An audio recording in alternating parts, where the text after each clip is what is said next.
کہ آپ کو کیا لگتا ہے یہ جو کنسرنز ہیں، یہ جو پارلیمان کے اندر تقاریر ہوئی ہیں، یہ تو ایک واضح بات بتا رہی ہیں کہ پچھلے چند عرصے یا پچھلی حکومت کی جو پالیسیز تھیں، جس کا اظہار عمران خان صاحب مختلف مواقع پہ کرتے رہے، ان کا جو فیصلہ تھا کہ سیز فائر کیا جائے، ان سے نیگوشیٹ کیا جائے طالبان کے ساتھ، کیا آپ کو لگتا ہے کہ وہ درست فیصلہ تھا، خاص کر کے اب جبکہ خراسانی گروپ نے اس کی ذمہ داری بھی قبول کر لی ہے؟ دیکھیں آسما، پہلے تو انتہائی افسوسناک واقعہ میرے خیال میں کہ سانحہ آرمی پبلک سکول کے بعد یہ دوسرا دہشت گردی کا بڑا واقعہ، اور انفارچونیٹلی میرے شہر پشاور میں ہی ہوا۔ تو کل جب میں یہ کالم لکھ رہا تھا تو میری بالکل انگلیاں جو تھی وہ لرز رہی تھیں، اور بڑی مشکل سے کل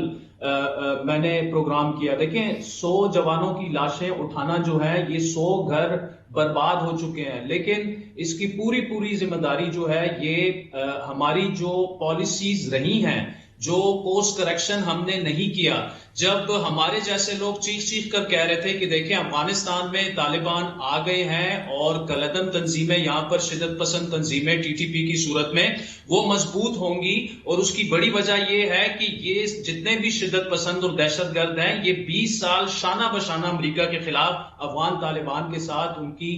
لڑائی میں شامل رہے ہیں۔ ابھی بھی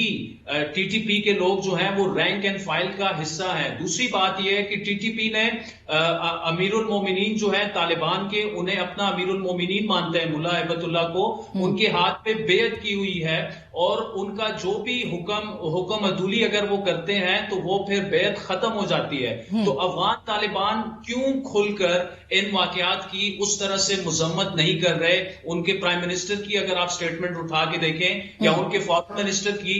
تو چیزیں تو بڑی کلیئر کٹ تھی۔ ہمارے جو پالیسی ساز تھے، ہمارے جو سیاستدان تھے، ہم سوئے رہے اس سارے عرصے میں، جب ہم چیخ کر کہہ رہے تھے کہ دیکھیں سوات میں واپسی ہو چکی ہے، شانگلہ میں آ چکے ہیں، بنیر میں آ چکے ہیں، لاکھوں کی تعداد میں لوگ روڈوں پر نکل رہے تھے کہ ریاست کو للکار رہے تھے کہ آئیے آپ ہماری مدد کریں۔ یہ دوبارہ سے آ گئے ہیں، ان کی ایکٹیویٹی شروع ہو چکی ہے، لیکن ہمارے سابق وزیر اعظم صاحب جو تھے اس وقت طالبان کو یہ سمجھتے تھے کہ غلامی کی زنجیریں وہ توڑوا رہے ہیں۔ دیکھیے اب ایک پروگرام سے پہلے آپ سے بات ہو رہی تھی، شیخ رشید صاحب انٹیریئر منسٹر تھے، 22 فروری کو ان کی ایک سٹیٹمنٹ ہے پنڈی میں انہوں نے دی تھی کہ دہشت گردی کے واقعات بڑھیں گے۔ تو جب آپ کو پتا تھا بڑھیں گے، اس کے بعد